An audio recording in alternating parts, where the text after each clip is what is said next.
Hey guys, how's it going? Welcome to a brand new video on debate tricks. I'm here with a good friend of mine, Katrina Lee, that I met in the Beijing Global rounds. How are you doing, Katrina? I'm super good. Everything is chill. Amazing. Nice. So up first is when did you start debating, or when did you start Scholars Cup? What was kind of your behind that? Yeah, I started 4 years ago. Like, my first global rounds was held in Bangkok, Thailand, and I don't know, I've heard about the World Scholars Cup ever since I first came to my school, which is Shanghai United International School. Gotta plug that. And I joined, and I was actually the first team to go to Yale. Like, we were the pioneers in our school. So yeah, it started a long time for us. What is your key before competitions, or what are your practice and study strategies before actual debates or World Scholars Cup competition? Firstly, I try my best to organize all my study material in advance, of course.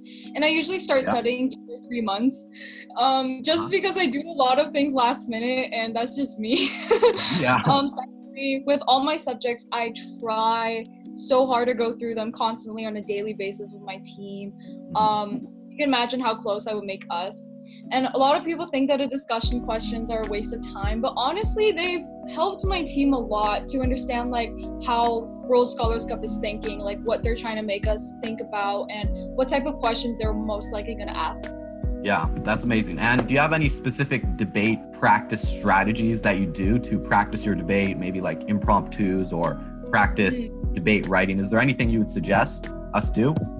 Yeah, I suggest you actually talk more, like do more public speaking. That's what I suggest. You get used to it, and you gain more confidence from people staring at you and you just being able to talk in front of everyone. Like, that's an important skill. You really need to learn how to present yourself and present your points like very nice and coherently, so people can understand what you're saying. And practice makes perfect. So yeah, that's all I have to say.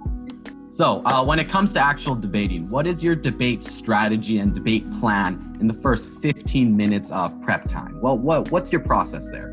Okay, I'll break it down.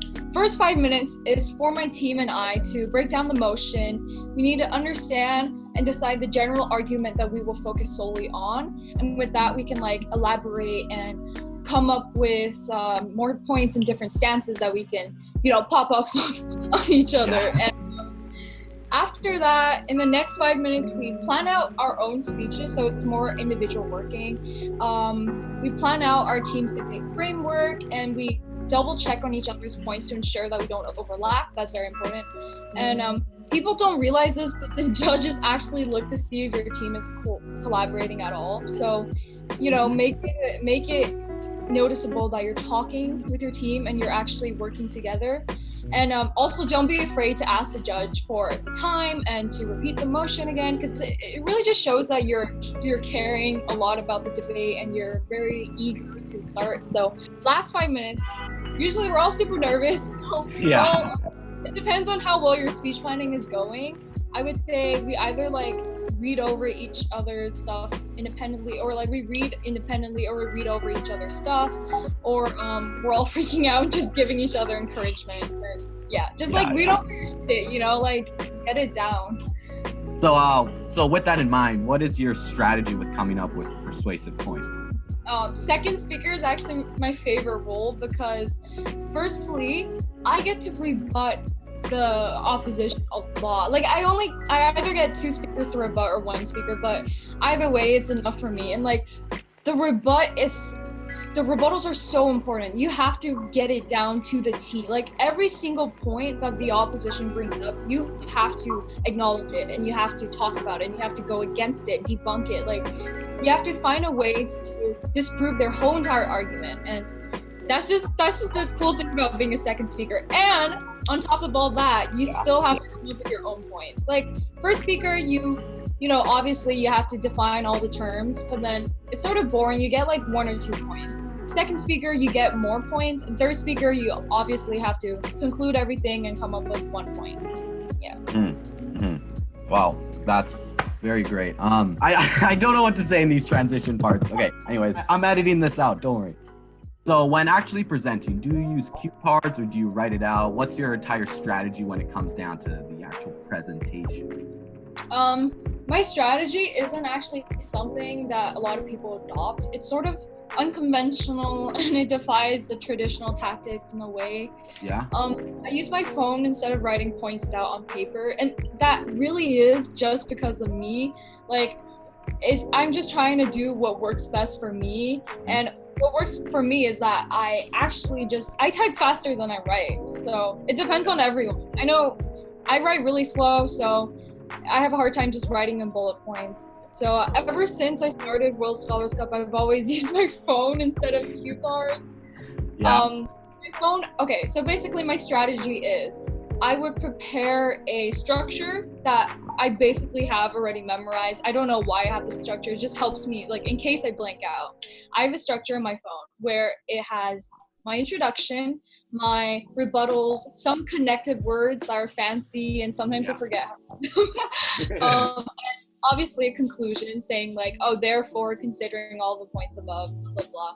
And this structure allows me to like stick to a simple and straightforward approach. I only need to fill in the gaps with points, evidence, and rebuttals from the, like, in the moment. So it's more of a template that you use to fill in bullet points in the blank spaces, or do you write paragraphs? What's kind of your there? It's sort of like, actually, yeah, sometimes when we don't have enough time, I just do bullet points, and like I just write quick sentences that I know what it means, so then I could just elaborate on it like on the spot. That's totally fine. Yeah. But sometimes if I have time, I write out full sentences and paragraphs that sound really nice and cohesive. I don't know. Yeah. Yeah. Great strategy. So next up is, what is your rebuttal strategy? How do you come up with points to destroy the other teams? And kind of what's your entire logical thinking behind that? Okay. First thing everyone has to do when you hear a point, you have to question its credibility. Oh my God, there is a pigeon right outside my window. Sorry. Okay. You have to question its credibility. You have to ask whether or not it actually came from a real source. So like, if you hear like a made up evidence, something that was made up, you can completely tell. Okay, sometimes people, they just make up the most random things. Yeah. So like, if that happens, you have to ask about their credibility. Second, you have to ask whether or not it actually stays on the topic that you're debating, like whether or not it even helps your debate at all. Yeah. Does it even fit in at all to the framework of your debate? So if that doesn't work, then like you can just say, oh, how is this even relevant to our debate? You can question whether or not they're even listening, and usually that gets the judge's attention. Yeah. There's also the examples, I think. The examples and the proof. That's like the main thing. So sometimes they don't match up and you just know that they're making things up, and you can actually turn it against them and say, oh, how does that help your point? Rather, I think if you think of it this way, it helps our group's point. And like, Yeah. That's great. And so last question I have here is, what are some effective public speaking strategies that you've done or you've tried and that worked really well for you? So anything? Yeah. Not gonna lie, I've actually got a lot of my public speaking skills from drama classes. Like I'm in theater classes, and it helps a lot because one, you know how to create an atmosphere where people will listen to you. It's really funny because one, you have to have pauses. Two, you have to have eye contact. Three, your body language has to be more expressive, and it actually has to correlate very closely to the way your tone varies up and down. So you can use volume and the way you vary your voice to show persuasiveness and to show that you really care about the topic that you're speaking of. Because actually what I found most useful is when I speak about something I care about and I actually listen to myself and I realize how I sound different rather than if I speak about math or something. Yeah, exactly. So like you sort of just have to be in the debate. You really have to be passionate about what you're speaking about, and you're just sort of like in the moment, and you have the volume and you have your body language, and you're looking at the judge and you're looking at your opponents and then your team, and then you're really just like, like acting. It's sort of like acting, not gonna lie. Yeah.